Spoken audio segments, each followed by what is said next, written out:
Então, vamos lá. Aí falando, dando continuidade, né, gente, sobre o assunto resistores, temos os resistores fixos, que podem ser os axiais e os SMD. Né? Função é a mesma, finalidade é a mesma, podendo, porém, né, no caso desses daqui, ó, resistores SMD, eles são soldados na placa. Né? Geralmente, esse formato SMD, quando essas placas de circuito são impressas, né, quando elas são fabricadas, na fabricação elas são chamadas de placas impressas, tá? Porque a fabricação dela parece muito com uma impressora mesmo, sendo impressa, desenhado as trilhas, e esses componentes SMD costumam já ser impressos junto com as placas, né? Praticamente ela já vem de fábrica já. E são bem pequenos, né? São muito utilizados por serem pequenos, fáceis de montar por máquinas, né? Em grande escala, tá? E é como fala? É a... Só um minutinho.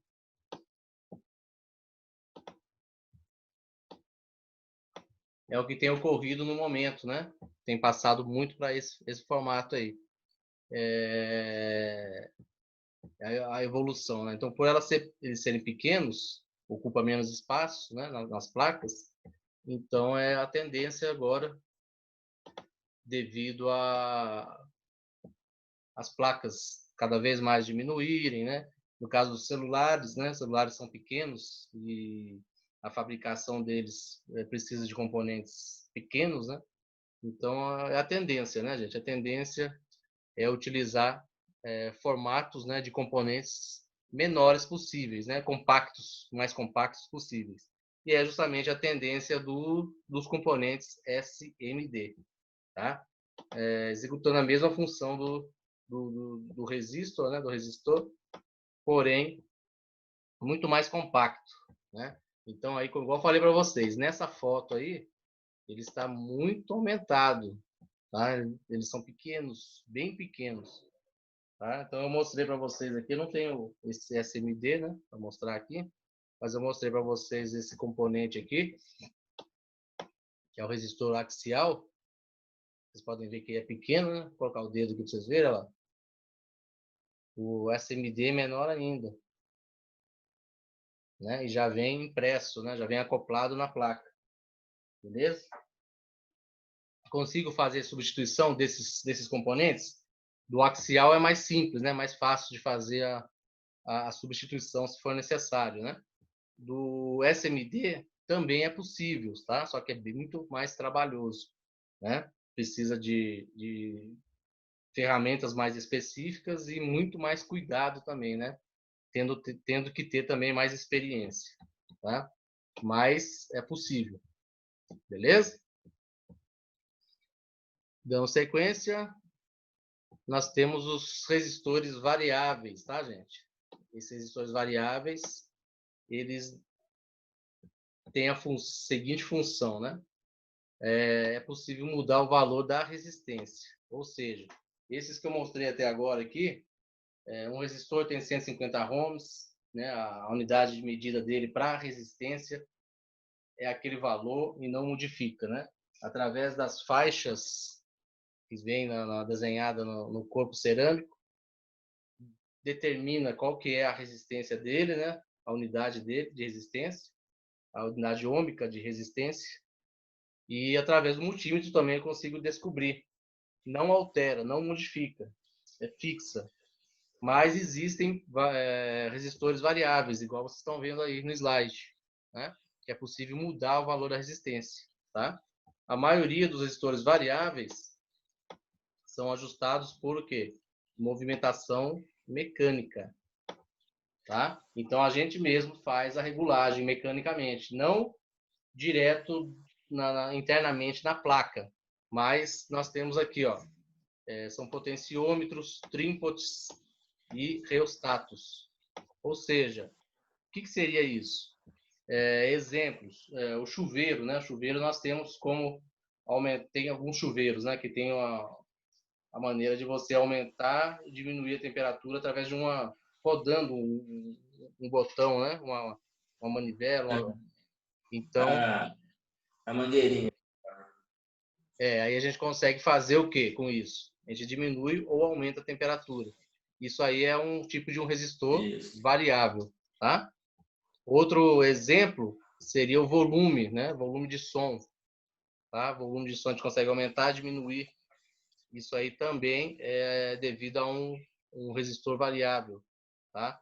Que no caso acho que até o Trimpot, se não me engano. E temos também quando a gente muda no rádio, aqueles rádios manuais lá que a gente muda, ele não é digital, né? Você muda a estação de rádio, né? Você vai mudando a frequência lá, também através de, acho que é potenciômetro, se não me engano. Beleza?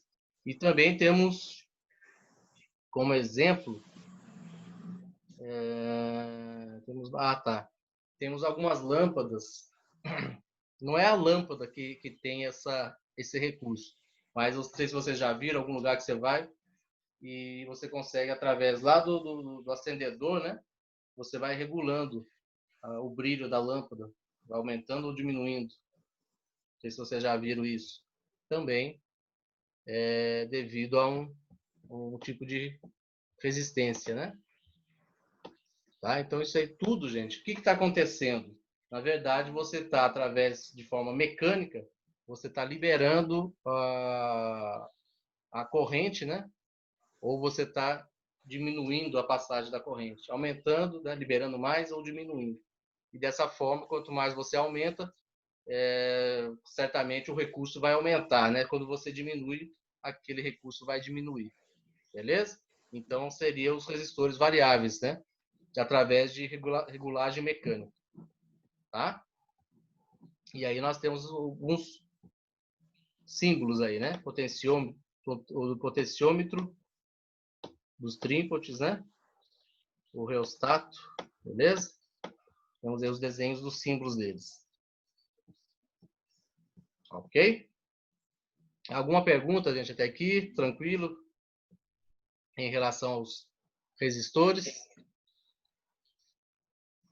Aquelas cores que você mostrou na peça, tem algum significado? Tem. A gente vai chegar aqui daqui a pouquinho, ó. Tá chegando. A gente vai falar sobre as cores. Beleza. Aí nós temos aqui, ó, aqui foi o que eu acabei de falar, tá? Sobre a regulagem, né, de lâmpada lá. Eu regulo o brilho, né, através do reostato, ó. Ok? E aqui é uma resistência utilizada em chuveiro, né? A gente consegue também aumentar ou diminuir ela. Beleza? É um tipo de resistência variável. Então é isso. Aí chegamos aí em relação às cores, né? Quem que pediu isso? Tá ansioso para saber das cores Fábio, aí? O Fábio. Ô, Davi, só uma pergunta. Ah, Esse outro resistor de lá, você pode mudar na tela aí, por favor. Isso. Ele isso. também é variável, qualquer ponto que você colocar ali serve como neutro, como positivo ou negativo? Ele tem a ponta, né? Positivo e negativo. Ele tem que Aí fazer a tem ligação. formando. Tá? Aí tem formando ou não? Ou ele pode usar tanto lado como do outro? Não, não. Esse aqui é um formato diferente, né? Certo. Ele é um formato diferente. Ele é um resistor variável, mas assim, você vê que são componentes totalmente diferentes daqueles resistores que eu mostrei, os fixos, né? Aí eles seguem uma positividade, negatividade, né? Da carga elétrica aí. Ok? Beleza. E chegando na parte das cores, né? Então, o que acontece? É possível determinar o valor da resistência de um resistor, ou seja, não é determinar, né? É descobrir, na verdade. De duas maneiras. Né? A gente consegue descobrir qual que é o valor ôhmico. O que é valor ôhmico? O valor de resistência do resistor. Utilizando equipamentos de medição, que é o multímetro, tá? Ou uma tabela de cores. Beleza? através dessas duas formas. Então, nós vamos aprender as duas maneiras. Aí nós temos até um exemplo aí mostrando para vocês já de antemão, né? Que mostra as cores. No de cima, ele tem 4 cores, 4 faixas, né? O de baixo, ele é um resistor, né? Ele é mais preciso. É um resistor mais preciso. Então, às vezes precisa algum componente ou outro, né, de um resistor com mais precisão. Aí ele tem 4 faixas e depois mais uma separada. Então, são 5 faixas, né? Aí o que acontece? Aqui embaixo nós temos a explicação, né? Faixa 1, faixa 2, faixa 3, a faixa 4 e a faixa 5. Então, da primeira faixa à terceira faixa, nós temos os valores. Tá? Os valores sempre vão ser iguais. Por exemplo, vamos dizer que o verde na tabela, vou até passar aqui para a tabela, o verde lá na tabela é o 5, tá vendo? O verde é o 5. Então, vamos dizer que o verde é o 5 na primeira faixa, todas as faixas vai ser 5. Então, se ele tiver aqui na primeira, ou na segunda, ou na terceira, independente em qual faixa que o verde vai estar, vai ser sempre o valor 5. Tá? O valor do verde é o 5. Ok? Então, a gente só tem que saber qual que é o número correspondente à cor. Porque sempre vai ser, em qualquer posição que tiver, vai ser aquele número. Tá bom? Então, é isso. Então, a primeira faixa, a segunda faixa, a terceira faixa vai determinar valores. Que, na verdade, vão dar o quê? Vão dar 3 valores. Né? No caso de cima aqui vão dar 3, no caso de baixo vão dar 4 valores. Beleza? Então, vamos ver o de cima aqui primeiro, por exemplo. O verde é o 5, né? Deixa eu apagar isso daqui. Tem até borracha aqui, ó. Vou apagar aqui. Só pra gente... O verde é o número 5, na primeira faixa lá do de cima. Depois vem o azul, né? Vamos ver o azul lá na tabela. Qual que é o valor do azul? 6. 6. Então, vamos colocar aqui. É o 6. Ok? Aí, o que acontece? O primeiro, ele tem uma faixa a menos. Correto? O que significa isso? Significa que vocês estão vendo aqui, ó, ele tá ligado, ó, com a última faixa do de baixo. Para mostrar o quê? Para mostrar que ele é multiplicador. Entenderam? Então, o que acontece, gente? Para a gente memorizar, sempre a penúltima faixa é o multiplicador. O de baixo aqui, ó, o resistor de baixo, o preto é a penúltima faixa, é o multiplicador. O de cima, como tem uma faixa a menos, o amarelo é o penúltimo. Então, ele é o quê? Ele é o multiplicador. Tá bom? Então, nós já descobrimos a primeira e a segunda faixa, deu 56. O amarelo já é o multiplicador. Por quê? Porque é a penúltima faixa. A penúltima faixa sempre é o multiplicador. Aí nós já vamos lá direto no multiplicador. Ó. Vezes o quê? 10.000. Estão vendo? 10.000. Ok? Então, o que acontece? Esse 56 aí é multiplicado por 10.000.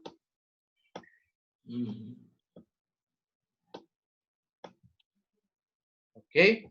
Então, 56 vezes 10.000. Vai dar quanto esse valor? 56.000? Não, né? Se tiver calculadora, fazer. Vai dar, acho, 560.000. Acho que é isso mesmo. É, né? Só para ter certeza. 560.000.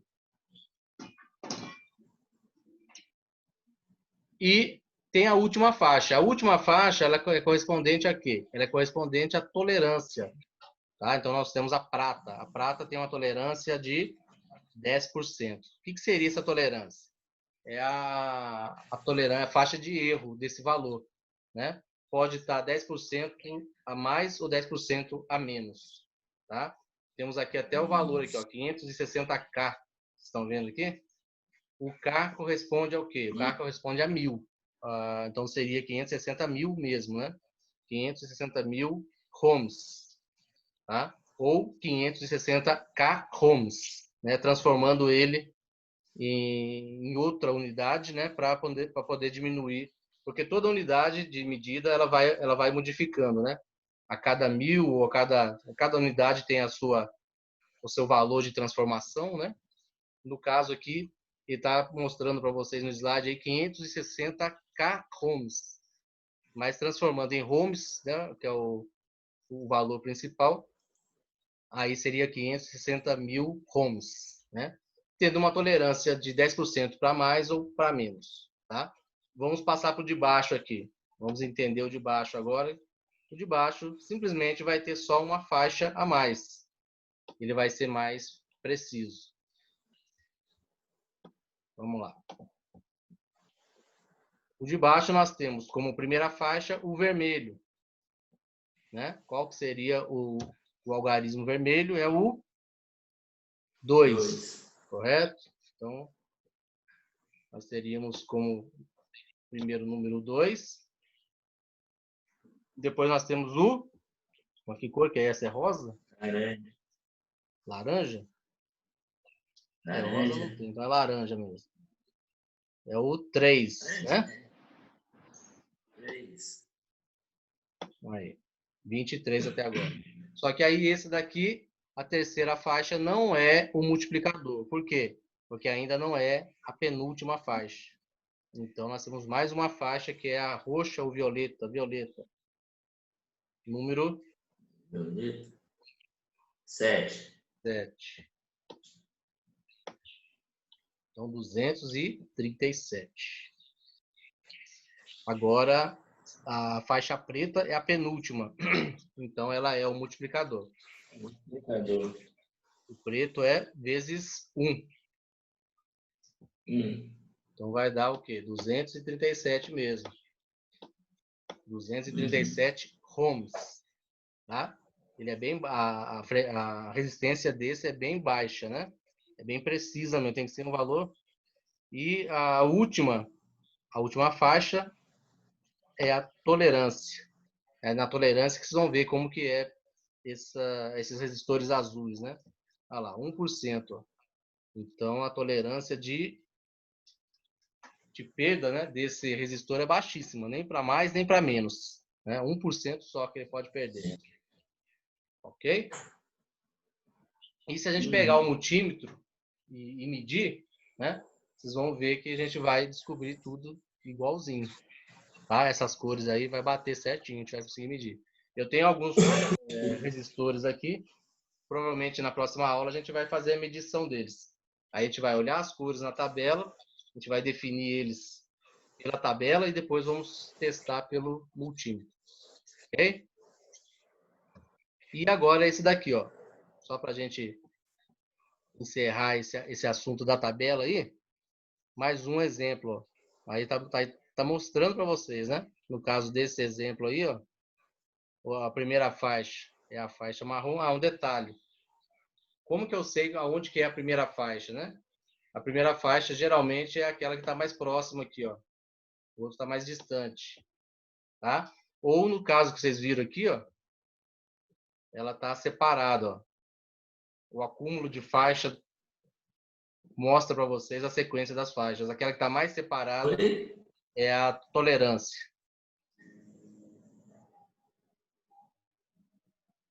O pessoal tá ouvindo aí direitinho? Acho que deu uma queda aí, não? Beleza. Então aqui está mostrando, nesse exemplo aqui, ó, eu sei qual que é a primeira faixa, porque elas estão próximas aqui, né? Faixa 1, faixa 2, faixa 3. E a outra separada é a faixa da tolerância. Nesse outro aqui que vocês estão vendo, eu sei que é essa que é a primeira faixa, porque está mais próximo do terminal. A outra está mais distante. Então eu sei que a sequência vem da que está mais próximo do terminal em diante.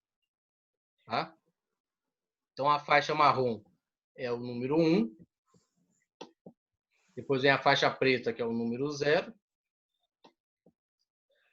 A vermelha já é a penúltima, tá vendo aqui? Ó? Então é o quê? O multiplicador. Vermelho vezes 100. Beleza? E nós temos, aí no caso vai ser, deu 10, né? 10 vezes 100, que vai ser 1000 ohms. E no caso, a última faixa, que é a faixa laranja, não, dourado. Para mim tá laranja isso aí, gente. O que vocês acham? Aí o dourado, no caso, para mim isso aí é laranja, mas tá bom, né? 5%. Tudo bem, isso aí. No caso também, o laranja nem tem o valor de tolerância lá, né? Olha lá. E aí o resistor, no caso, é de 1000 ohms com 5% de tolerância, para mais ou para menos.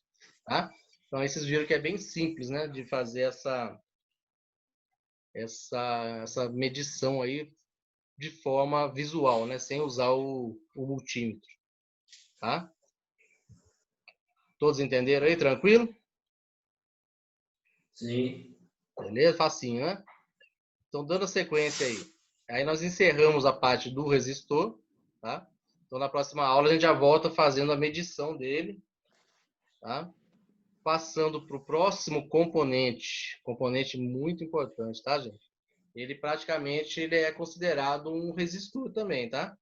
Só que o que acontece? Ele é um resistor dependente da voltagem, tá? É um resistor variável, certo? O varistor, ele é considerado um resistor. Mas, assim, a função dele não tem muito a ver com o resistor, tá? Deixa eu ver se eu tenho um para mostrar para vocês aqui.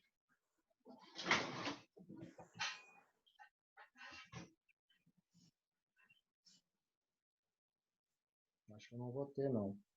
Esse daí eu tinha até mostrado numa placa que eu tinha aqui do carregador Isso, antes. é mesmo, exatamente. Você mostrou aquele dia. Uma das É primeiras mesmo. aulas. Foi mesmo. Deixa eu tentar mostrar para vocês aqui. Eu tenho uma fonte aberta aqui.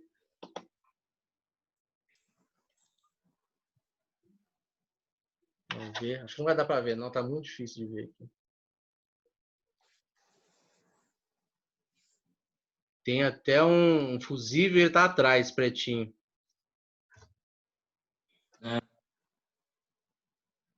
Dá para ver mais ou menos. Tá?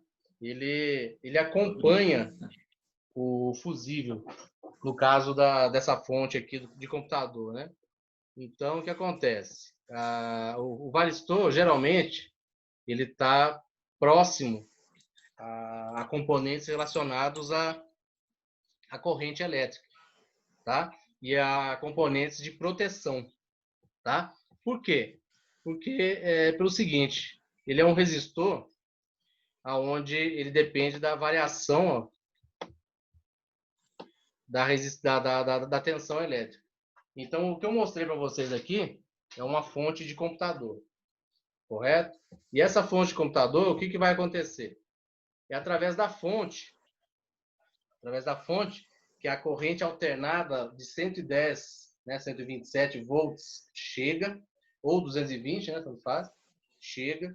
E aqui dentro nós temos bastante diodos que são responsáveis em fazer a transformação da corrente.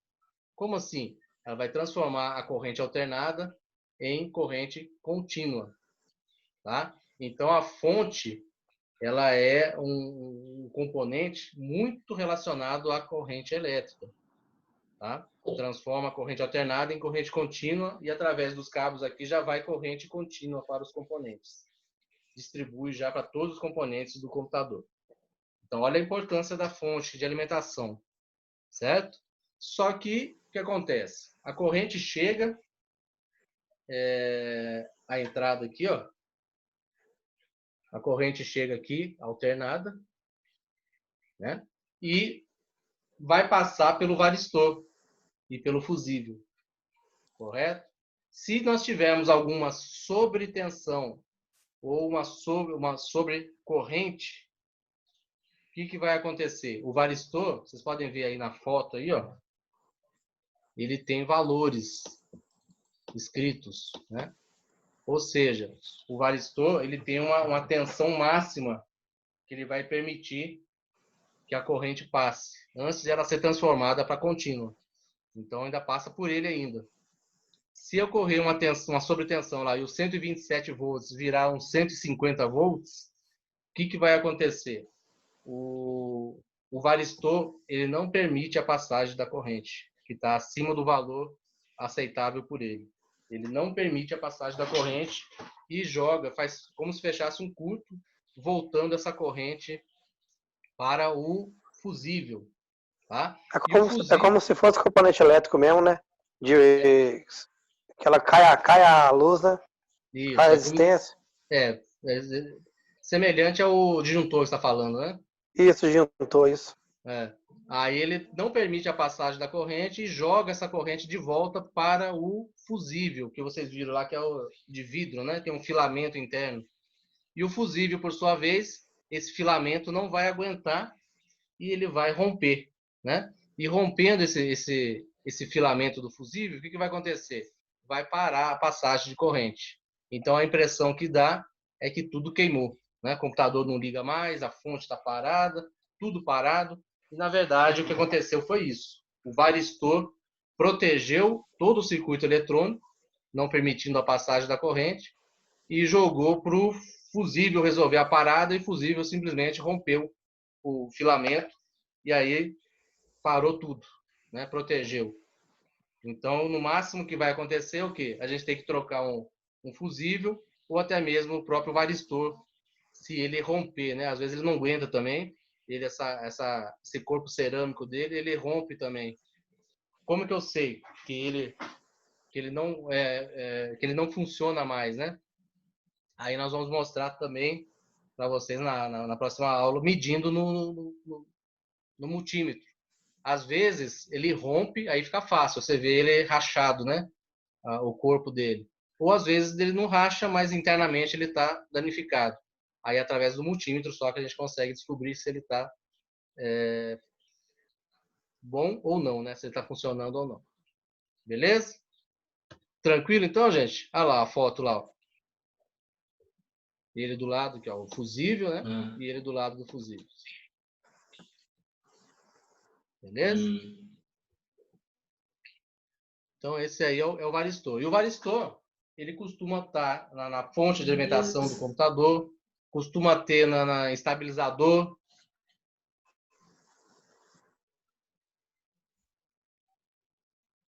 Eu fiquei calado aqui um pouquinho porque aparece a mensagem para mim, tá, gente? Quando a internet passa por instabilidade. E a internet hoje tá que tá, viu? Então, em estabilizadores, no breaks, aparelhos, né, que estão relacionados diretamente à tensão elétrica, corrente elétrica, certamente vai ter varistores de proteção, tá? E fusível também, né? Aqueles filtros de linha, que é várias tomadas uma do lado da outra, né? Tem fusível, vai ter varistor também, beleza? Entendidos, então, até agora? O resistor e varistor. E também acabou que pegou o fusível aí de quebra, né? Aí nós vamos começar a falar agora sobre o capacitor, né? Capacitor. Parece uma pilha, né? Aqui, ó. Isso. Beleza? Vamos começar a falar, né? Porque a aula tem 9 minutos aí, dá para falar um pouco, concluir na próxima aula e partir para as medições, né? Então vamos lá. Então nós temos o capacitor como mais um componente eletrônico, né? Que tem a finalidade do quê? Acho que isso aqui não é segredo, né? Que como ele parece uma bateria, então a função dele realmente é armazenar energia elétrica, né? No caso desses componentes eletrônicos, como é um componente eletrônico, nós já sabemos qual que é a corrente, qual que é a energia que ele vai armazenar, né? Se vai ser alternada ou contínua. O que vocês acham? Contínua. Com certeza vai ser a contínua, né? Então, assim, quando você conecta um capacitor a uma fonte de energia, ou seja, ligamos lá ao computador, Então, a fonte de alimentação já distribuiu a corrente e a tensão contínua para todos os componentes, e a placa está toda alimentada, né? E nessa placa toda tem vários capacitores. Vamos pegar uma placa aqui. Aqui, ó. Então, a placa tem vários capacitores espalhados, olha lá. Ó. Então, toda a placa está sendo alimentada por tensão e corrente, né? O que vai acontecer? Esses capacitores que estão espalhados pela placa, eles vão absorver a energia até ficar com a mesma tensão, da fonte de energia. Na verdade, não é a mesma tensão da fonte de energia, né? Cada capacitor ele tem a sua capacidade de... Na verdade, não foi isso que quis dizer o texto aí, mas pareceu. Por exemplo, esse aqui, ó, vocês vão enxergar aí, ó. Dá para enxergar como ele armazena a energia, então é perigoso tomar um pouquinho de aquele choquezinho também, né? No caso desse aqui, ó, quantos volts ele armazena? 200. 200 volts. Esse aqui é um capacitor de uma fonte de alimentação. Então, ele é mais potente, 200 volts. Tá? Então, o que acontece? Os capacitores são variados, né? Cada um tem a sua capacidade de armazenar a energia. E esse valor que eu mostrei para vocês, 200, é o valor máximo. Tá? O valor máximo que ele armazena. Aí tem outros de tensões, né, diferentes, valores menores até maiores, só que aí o capacitor é um gigante, né? Então, o que acontece? Ao retirar a fonte de energia, isso aqui que ele entra a função dele, né? Ao retirar a fonte de energia, o capacitor ele continua o quê? Ele continua carregado. Né? Esse retirar a fonte de energia quer dizer o quê? Na hora que desliga, né? Que a placa não está alimentada mais, né? Com a tensão elétrica e a corrente elétrica. Desliguei. Só que o capacitor ele continua carregado, né? E pode ser usado para alimentar diversos pontos do circuito. Beleza? Então a placa ela praticamente continua podendo ser o quê? Alimentada. OK? Se caso for necessário. Ou até mesmo se, por exemplo, num determinado momento a tensão ou a corrente der algum problema lá e não chegar suficiente para um determinado componente, vai ter, logicamente, se não puder acontecer isso, vai ter um capacitor próximo a ele lá, aonde ele vai usar a tensão do capacitor para completar. Beleza? Temos vários exemplos aí embaixo, ó, de capacitores. Ó. Vários exemplos aí. Ok? Dando sequência. Então, ao escolher um capacitor, é necessário entender três coisas. Capacitância, tensão máxima, eu acabei de mostrar para vocês aqui, que tem um de 200, né? E tipo do capacitor. Então, são os três pontos importantes aí do capacitor, né? Capacitância, o que seria, gente? A capacitância ela é a habilidade, né, de um elemento armazenar a carga elétrica. Então, o capacitor ele tem uma unidade de medida. Olha só que interessante. Ela é chamada o quê? De capacitância. A gente consegue medir, pegar um capacitor e medir como que está a capacitância dele. É muito mais importante do que até mesmo saber qual que é a tensão que ele armazena. Por quê? Pelo seguinte, gente, a capacitância é a capacidade de armazenar a carga elétrica. Então, se eu tiver um capacitor que armazena lá 200 volts, igual esse aqui que eu dei de exemplo, ele armazena 200 volts. Tá? Ele tem a capacitância aqui também, ó.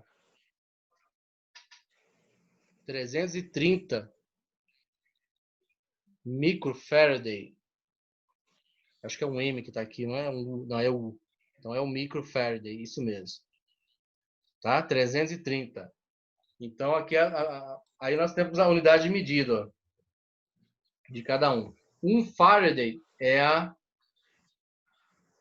um valor muito alto. E aqui são os abaixo de 1 Faraday. Aqui, ó, 0,01, 0, olha só como que é pequeno, né? É bem baixo. Vai diminuindo. O Faraday é o maior. Tá?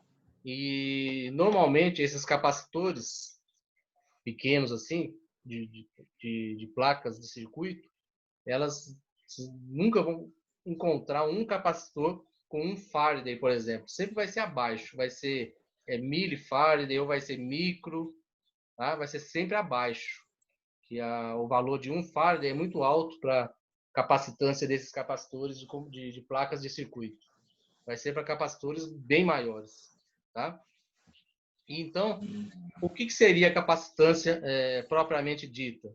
Seria o seguinte, eu tenho aqui 200 volts esse capacitor. Aí ele armazenou lá os 200 volts, só que ele está perdendo esse 200 volts, ele está perdendo sozinho. Essa carga não está ficando armazenada, ou seja, a capacitância dele tá ruim, ele está perdendo a capacitância. Então, capacitância é isso, é a capacidade dele armazenar energia e não perder. Ele não pode perder a carga, a não ser que ele seja solicitado e ele envie, né, essa carga para ser utilizada pelo circuito eletrônico. Mas ele perder sozinho a carga é porque a capacitância dele está ficando comprometida. E se ele tiver a capacitância dele comprometida, ele compromete o circuito eletrônico, né? E aí, certamente, não vai ser bom para o circuito eletrônico. Beleza? Então, capacitância é isso. É mais importante até mesmo da quantidade de valor que ele armazena. Tá? Temos como medir a capacitância no multímetro? Não. No multímetro, não, apesar de que existem vários modelos de multímetros, né? Se nós pegarmos um multímetro bem avançado, que tem a parte de capacitância, aí sim. Agora, multímetros mais comuns não tem como fazer a medição. Tá? Porém, nós temos aparelho específico para medir capacitância. Tá? Gente, eu vou finalizar por aqui. Próxima aula eu volto nesse ponto aí, para a gente falar um pouquinho mais sobre capacitância e aparelhos de medições. Porque já está faltando 1 minuto já e vai acabar cortando esse assunto. Né? Então eu volto nesse ponto aí para a gente continuar na próxima aula. Vou enviar o formulário para vocês em relação à aula de hoje. Tá? Uma boa noite para todos. Agradeço a presença de todo mundo. Beleza? Vai cair a qualquer momento. E até a próxima aula, né? Uma boa semana, bom final de semana. Boa noite. Beleza? Boa semana, bom final de semana. Valeu, abraço a todos aí. E aí, a próxima aula a gente dá continuidade aí.